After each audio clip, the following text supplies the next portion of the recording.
Dear friends, இன்றைக்கி இறால snacks ஒன்று செய்யலாங்க.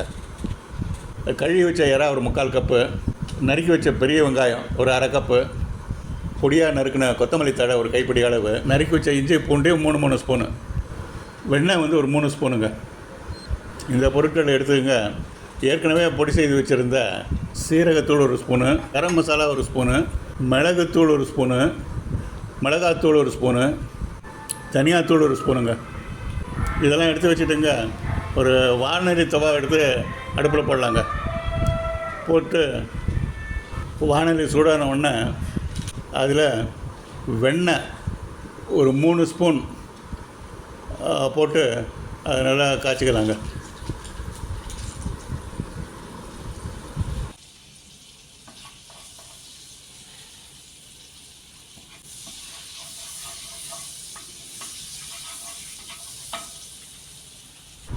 வெண்ணெய் நல்லா உருகி வந்ததுங்க. இப்போ நறுக்கி வச்ச வெங்காயத்தை எடுத்து அதில் போட்டுக்கலாங்க, போட்டு வதக்கிக்கலாங்க. வெங்காயம் வந்து நல்லா வதங்கின உடனேங்க அதில் வந்து நம்ம ஏற்கனவே நறுக்கி வச்ச பூண்டு, இஞ்சி, இது பீஸெல்லாம் சேர்த்துக்கலாம். கம்ப்ளீட்டாக அதில் போட்டுக்கலாம். அதையும் சேர்த்து வதக்கிக்கலாங்க. இப்போ நல்லா வதக்கலாங்க. இது நல்லா வதங்கினோடனேங்க நம்ம இறால் துண்டுங்களை எடுத்து அதிலே போட்டுக்கலாங்க. இறாலில் முதல்ல போட்டுருந்தாங்க அதிகப்படியாக வெந்துடும். அதனால தான் கொஞ்சம் இதெல்லாம் முடித்த உடனே இறாலை கடைசியில் போட்டுக்கலாம். நம்ம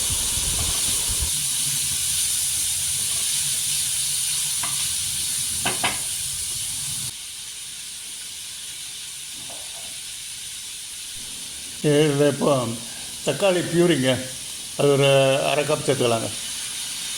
2 தக்காளி எடுத்து மிக்சியில் அடித்து போட்டுருங்க. அதையும் சேர்த்து ஒன்றா சேர்த்து எல்லாம் கிளறி 3/4 ஸ்பூனு உப்பு போட்டுக்கலாம்.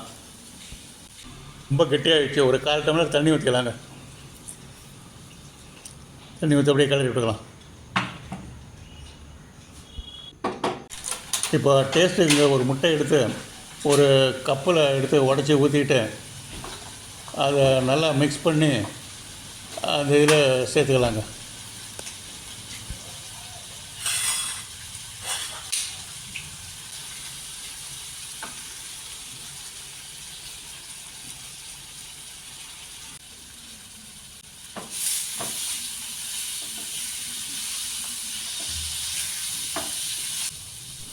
இப்போ கொஞ்சம் எடுத்து டேஸ்ட் பண்ணி பார்த்துக்கலாங்க. டேஸ்ட் நல்லா கரெக்டாக இருக்குங்க. இப்போ இதை மூடி போட்டு எடுத்து வச்சிடலாங்க. அடுத்து ஒரு 3 கப்பு கோதுமை மாவு எடுத்து பூரிக்கு மாவு பசையிலாமல் பிசைஞ்சு எடுத்து வச்சுக்கலாங்க.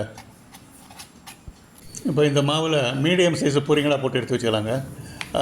பூரி ரொம்ப மெல்லிசாக போட வேணாம், கொஞ்சம் மொத்தமாக இருக்கிற மாதிரி போட்டு எடுத்து வச்சுக்கலாம். இப்போ இந்த ஒரு பூரி எடுத்து வச்சுங்க, நடுப்பதி மாத்திரம் விட்டுட்டு மீதி பொருள்லாம் தண்ணி கொஞ்சம் எடுத்து லேசாக சுற்றி கொஞ்சம் தடவி விட்டுக்கலாம். இப்போ செய்து வச்ச இறா தொக்கு எடுத்துங்க, அது மையத்தில் ஒரு 2 ஸ்பூன் எடுத்து வச்சுக்கலாங்க. மையத்தில் கரெக்டாக வச்சுக்கலாம். அது மேலே இன்னொரு பூரி வச்சு போட்டு அதை மூடி வச்சுக்கலாம். அந்த ஓரமெல்லாம் நல்லா அந்த ஈரமாக இருந்ததுனால அப்படியே மடித்து விட்டோம்னா, நல்லா அழுத்தி விட்டோம்னா எல்லாம் ஒன்றா சேர்ந்துருங்க. மையத்தில் கொஞ்சம் லேசாக அழுத்தி விட்டுக்கலாம். நல்லா ப்ரெஸ் பண்ணி விட்டுருவோம். நல்லா ப்ரெஸ் பண்ணி விட்டுருலாம். இந்த மாதிரி 2 பொரியாக எடுத்துட்டுங்க, மையத்தில் வந்து இறா தொக்க வச்சுட்டு மேலே இன்னொரு பொரியை போட்டு மூடிட்டு ஓரமாக நல்லா ப்ரெஸ் பண்ணி விட்டுக்கிறாங்க. இந்த மாதிரி போட்ட பொரியெல்லாம் கம்ப்ளீட்டாக ஒரு செட்டாக ரெடி பண்ணி வச்சுக்கலாங்க. நல்லா ஓரமெல்லாம் ப்ரெஸ் பண்ணி விட்டுட்டு ஒரு செட்டாக ரெடி பண்ணி வச்சுக்கலாம்.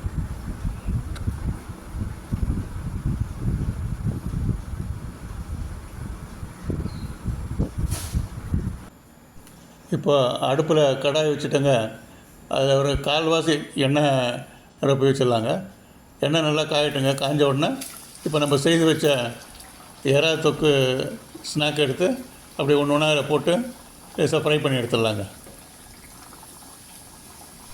கொஞ்சம் மீடியம் ஃப்ளேமாகவே வச்சுக்கலாங்க. ஹீட்டு கொஞ்சம் மீடியமாகவே இருக்கட்டும். நல்லா ஃப்ரை ஆகிட்டு இந்த பொன்னிற கலர் வர்றப்போ எடுத்து வச்சுக்கிறாங்க.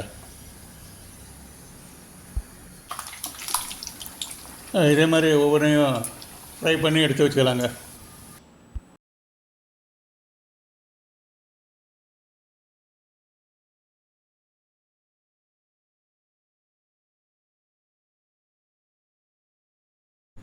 இப்போ ஒரு பீஸை எடுத்துங்க, உள்ளே எப்படி இருக்குதுன்னு பார்க்கலாங்க.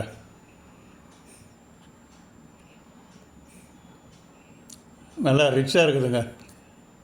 நல்லா இறாலாம் நிறையா உள்ளே இருக்குது. பார்க்குறப்பே நல்லா ரொம்ப ஆசையாக இருக்குது. டேஸ்ட் பண்ணணுன்னு ஆசையாக இருக்குது. அது டேஸ்ட் பண்ணலாங்க. டொமேட்டோ சாஸ் வச்சுட்டு டேஸ்ட் பண்ணலாம். இட்ஸ் வெரி வெரி டேஸ்டிங்க, வெரி டேஸ்டி. இதை குழந்தைங்களும் நல்லா விரும்பி சாப்பிடுவாங்க, பெரியவங்களும் நல்லா விரும்பி சாப்பிடுவாங்க. இந்த டிஷ்ஷை ஹோட்டலேருந்து வர வச்ச டிஷ் மாதிரி இருக்குங்க. அவ்வளோ ரொம்ப நல்லா இருக்குங்க. Thank you very much friends for வாட்சிங். தேங்க்யூ.